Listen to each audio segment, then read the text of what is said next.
Hey, how's it going, guys? Mr. Boss for the win here, and in today's Grand Theft Auto 5 video, I am going to be doing the ultimate comparison of all the armored vehicles we have in the game so far. That's right, so I'm going to be comparing a vehicle from the Heist update, the armored vehicles from Executives and Other Criminals, and the new kind of military/armored styled vehicles we've gotten in Further Adventures in Finance and Felony. I've seen a lot of questions, and hopefully this video can help you answer some concerns you might have before purchasing some of these rather expensive vehicles in Grand Theft Auto Online. Now, the two vehicles I am excluding from this list is the Insurgent and the armored version of the Insurgent, or the militarized one, because that's kind of an outlier and it wouldn't really make sense to compare it with more of the civilian type vehicles that we're looking at today. So there's going to be two things that we'll be comparing in this video. We're going to be comparing bulletproof testness, I guess that if that's a word, I don't even know if it is, and also explosive resistance. That could be from an RPG or a sticky bomb.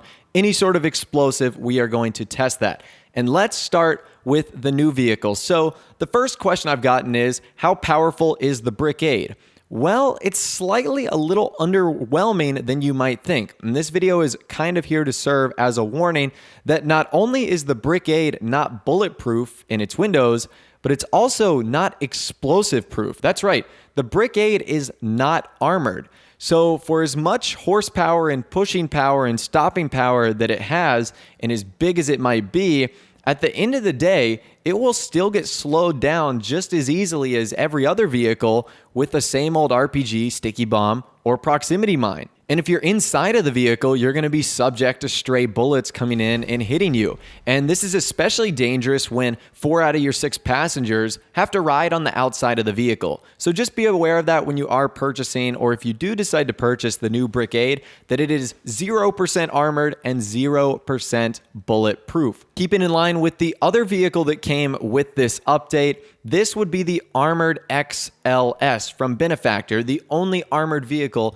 that came in this update, essentially that can be bought through your garage. So this vehicle is pretty cool, although it shares the exact same characteristics as the Executives and Other Criminals armored vehicles. So what I mean by that is it has mild bulletproof resistance. We'll explain that in a little bit and a little bit later on in the video.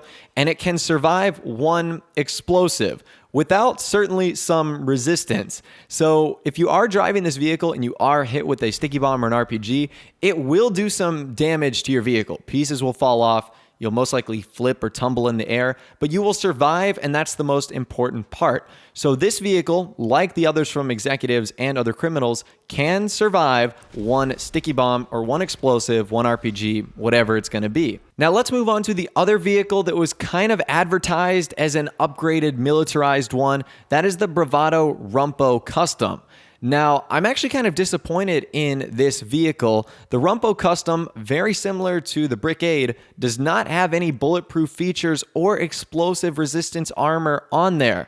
Now, I know that was kind of obvious when you're buying it, but based on what we saw from the trailer, I expected it to have some sort of resistance for doing drug runs or running our criminal organizations. But instead, it's just got a few little customizations on it, and that's it. There isn't really anything else you can do in the Los Santos custom shop with this vehicle, which to me makes it slightly disappointing. So now let's talk about all of the Executives and Other Criminals vehicles. This is where we got the majority of our armored cars in the game. So all of the Executive and Other Criminal vehicles share the exact two same features. They offer mild bulletproof resistance. Again, we'll explain that a little bit later in the video. And what they'll offer protection from is one explosive or one sticky bomb or one RPG.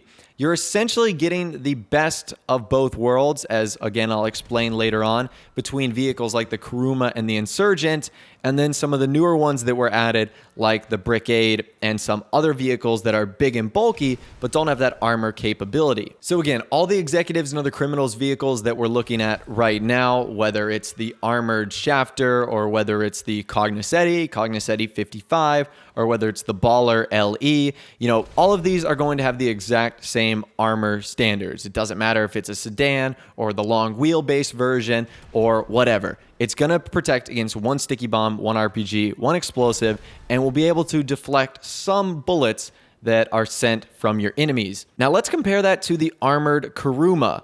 Now, the armored Kuruma is interesting because it offers 0 explosive protection, which is insane. You would think a vehicle like this would provide some sort of explosive protection, but it absolutely does not. You are not safe in the Kuruma from explosives, RPGs, sticky bombs, but what you are relatively safe from is bullets. That's right. This Kuruma is a bullet shield and will essentially protect against any sort of rounds going through the windshield. I tested this with various sorts of weapons, pistols, submachine guns, assault rifles. Nothing was penetrating the Kuruma windows. Now compare that to the executives and other criminals and finance and felony armored vehicles, and that's quite the opposite. You can survive about 10 to 11 bullets before the glass and the structure of the glass starts to deteriorate, and your bulletproof capabilities will then ultimately wear off. So you can see once I put about 10 to 11 rounds in the windscreen, and then once I fired about 5 or 6 more, it would completely shatter and act like a normal window. So as I mentioned earlier, with executives and other criminals and finance and felony armored vehicles, you're really getting the best of both worlds. You're getting some armor protection and some bulletproof, whereas in vehicles like the Insurgent, you're getting more, obviously, armor protection.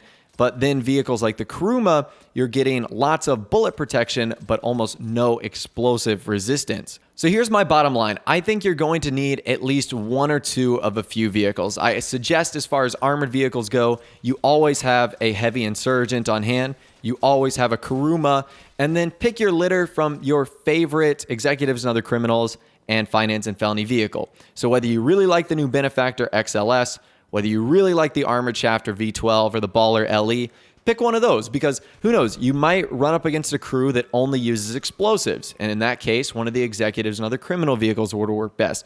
Or you might run up against a crew that's just spraying mini SMGs or AP pistols all over the place, and for that, the Kuruma might work better.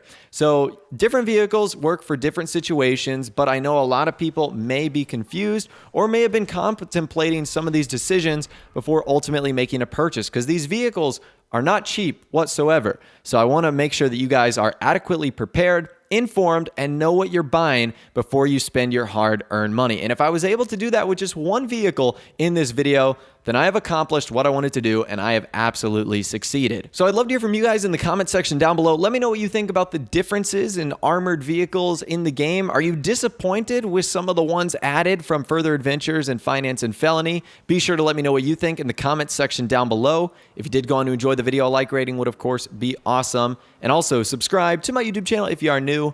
We like daily GTA 5 videos like this. With all the way, guys, like I said, thanks for watching. Take care, and I'll see you guys in the next video.